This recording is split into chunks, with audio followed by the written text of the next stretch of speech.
Axe here, Aquascapes Michiana. We are actually in Sturgis, Michigan. We're actually across the border, you know, obviously Michiana, southern Michigan, northern Indiana. So we cross both sides of the border.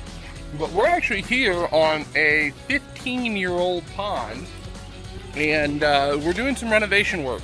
Clients who love to sit right there all the time, all day, every day. That's where they sit, that's where they hang out, and they have this pond down here. Now, we've already done a clean out on it in the beginning of the season. We've been here already, but while we were here, I talked to them up there, and they wanted me to go through the entire system all the way up to the top. And we got 2 biofalls up there. You guys can see, we'll get to those in a minute. And they have this nice stream coming down, and they've got 2 skimmers. So one of the things that they wanted me to do while we were doing the clean out was to actually go through the system, because it's as old as it is, and to make my recommendations on what need to be done to renovate this thing, to give it a facelift, so to speak. And we found some issues. I'll turn around the camera and I'll show you guys all the issues here in a second. But I made my recommendations, sent them the quote to do the renovation. I mean, in 3 days through snail mail, I had a check, a signed contract, and they wanted to know how soon we can get here. The wife, she fully believes in the aquascape lifestyle. She fully believes in the tribe of CACs, and especially master certified aquascape contractors such as myself. She said this was built by a CAC who's no longer around 15 years ago. And now they've tried their best. They also have a handyman who's tried his best, and it is just time to get somebody who actually knows what they're doing out here, in here, to get it back on track. And we're also going to be a monthly maintenance client, and obviously we're going to be doing the maintenance yearly on it and stuff like that. So go ahead and flip the camera around. I'm going to show you guys what we fixed and problem areas that they were having. So we got this irrigation box right here. They literally had a line. You can kind of follow it right there under this rock and under that rock, and then right there in that little area, that is where they had their autofill. So, and not only that, but the guy actually cut the liner and created a low spot in the entire pond with where he put the autofill. So that was done by their handyman, and he tied it into the irrigation and all that kind of stuff. So number one, we went ahead and took that out. We brought it back to here, turned off the valve.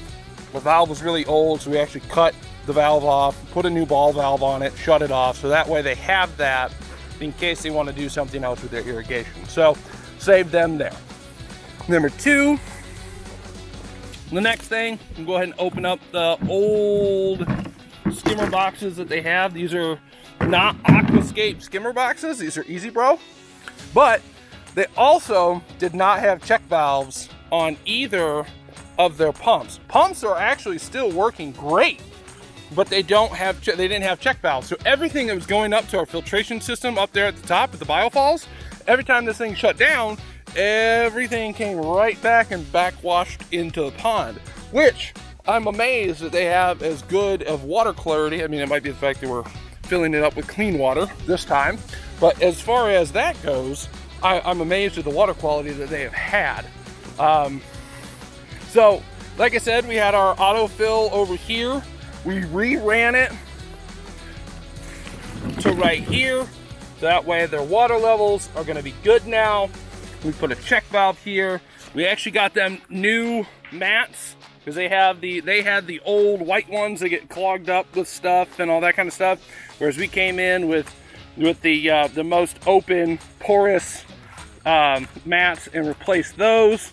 This is only designed to hold back big chunks like leaves and acorns and stuff like that from getting into the pump. So that is what that is for. We got those changed out for them because they needed it bad. This stream right here, basically where I've got the boulders at on this left side, they had the old, whoever put this in or whoever was taking care of it, brought that in to about 6 inches. They narrowed it too much and they were actually losing water off the side.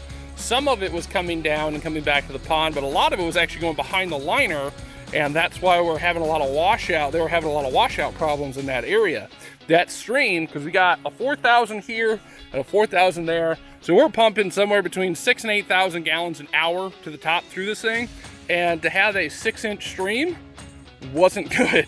So what we went ahead and did is we de-stacked all of this over here on the left. We rebuilt all of that. I actually redid that entire waterfall to widen that back out, but also to keep it on, because that's what they do. They like that rock right there. They want the water to spill out right there. So I widened it, but yet still kept it to where it's actually gonna come out on those nice mossy rocks right there. Obviously, we're gonna have to put on our ion gen. We went ahead and put in an auto doser.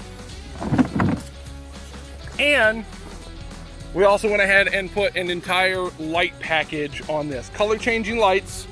We got our new wireless hub with the antenna to hook up to Wi-Fi. We also put a remote on it. We got one light right there shining to the waterfall, and we got one light right behind this iris right here, just shining out that way. 2 8 watts right here.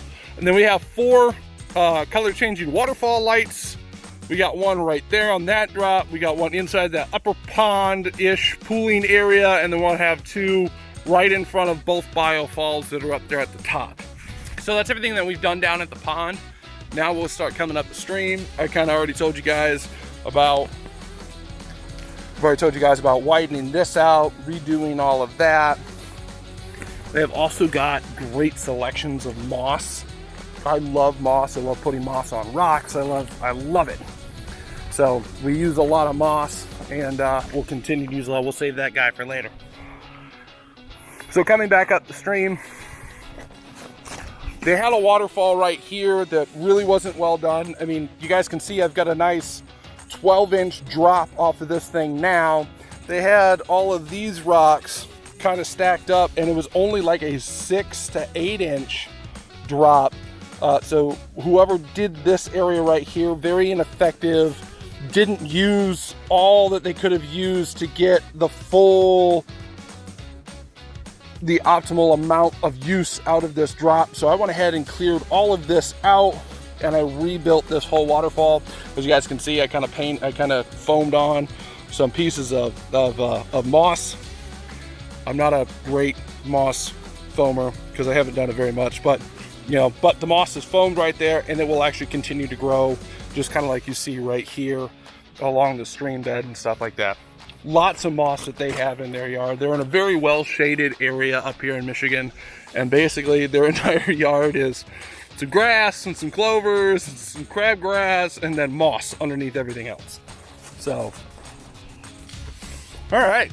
So also we got a color changing light down there. We've got this area that we didn't really have to do anything to. Everything was great, but I went ahead and put in another color changing light right there. So they have that. And now the biggest part of the entire thing. I didn't think it was really going to be that much, but it turned out being, something that needed to be done. I'm the type of CAC that, yeah, I can fix it and it's gonna work for a little while, or since we're already here and we're already doing this, we can go ahead and fix it right, so that way it's gonna stay correct for another 15, 20 years. And I quoted them on just kind of restacking some stuff and better hiding the biofalls. But let me show you guys what we ran into when we started opening this thing up. So here's our biofall. Here's one of our biofalls. Another thing that we had here that I did have in the quote, this whole stream, once again, was like 6 inches wide. So we got all of this taken out. We've got all of this up. We've re-leveled a lot of this area right here in the stream bed. And another problem is they went too close to the side of the biofalls, and they were actually having a leak. The water was coming right out that lip and going right out here and then flowing out that way. So they were actually losing a lot of water. So One of the things that as CACs that we always have to fight is we have to fight critter control. And as you can kind of see right here, right there, that is a chipmunk hole if I ever saw one. That guy would literally, you guys can see we got a couple acorns still in here. These are all the acorns that we took out right here. This guy was literally, he had a burrowed hole right here, and he was living underneath this lip right here. This whole area was just chock full of these acorns, and he was living right under here, and he also bit a hole in the liner. So on top of that, you guys can kind of see where the liner was right here that kind of got set up. You really see that whoever put this in did not leave themselves enough liner right here. Like this liner should be back here, you know, and he cut it right here. One of the biggest things that people do that don't know what they're doing or are not trained is they cut way too much liner. They do not leave themselves enough liner because they're trying to cut it to manage the liner before they actually stack it in or before they're actually done finishing, and they don't leave themselves enough liner to do what you got to do, and that's what's happened here. So what we're actually going to have to do is we're actually going to have to seam on, we're going to have to cut it, you know, right in here, and then we're going to have to seam right about here to replace this whole section right here, so that way I can reseal the biofalls the proper way. We can restack this, restructure this the way that it's supposed to be, and so that way they don't have any leaks. She also didn't have any trays inside her biofalls, and this whole berm, this is exactly how the berm was. Like the biofalls was just left sticking up, just like the person kind of stacked some little rocks like this kind of around the back, and yep, that's good enough type of a deal. And she did not like that because she does not want to be able to see these when she's sitting up there on her deck like she always does. Kind of the same thing over here on the second biofalls. I mean, pretty much almost exactly the same deal. You can kind of see what they had. I actually already cut that. You guys can see, once again, all of our acorns from our little chipmunk running around. He was living right here, and then was also living underneath this lip as well. So with that being said, I already went ahead and cut that liner. We're actually going to get ready to clean this and get this prepped so we can seam on our next piece and put it in the biofalls. And here is actually the piece of liner that I cut. And as you can see, chipmunk hole, and they were actually losing water out of this one as well. So like I said, it's not always only about building pretty water features. Sometimes it's knowing the environment that you're putting a water feature in and knowing the animals that naturally live there that are going to try and burrow and make a home inside of your water feature. So you kind of have to see that and you have to kind of foresee that, and you kind of have to do some things to prevent that from happening, because that is terrible, and it will shut down a water feature and make you look bad really, really quick. So I'm gonna get to work. We're gonna get sealing. Bye.